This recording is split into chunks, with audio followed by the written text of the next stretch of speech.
In this lesson, we will understand some techniques for implementing generative AI.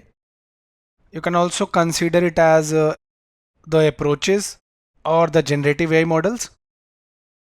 You must have heard about GPT-3 and GPT-4 models of OpenAI. So these are also based on these techniques. Let's see.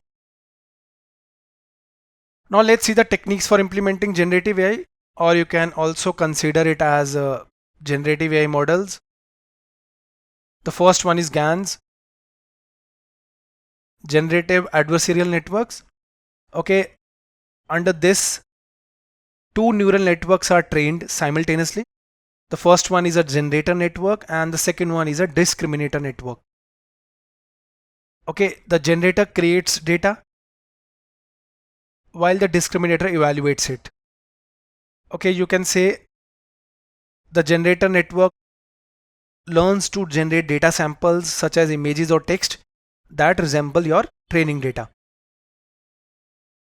while the discriminator network learns to distinguish between real data samples and those generated by the generator. The second one is variational autoencoders. Okay, these are basically used for encoding and reconstructing data. It is also a type of generative model used in machine learning and deep learning. The variational autoencoders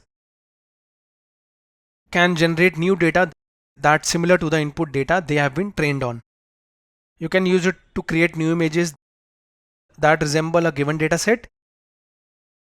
VAs are used in generative modeling, data compression, etc. Now let us see transformer based models.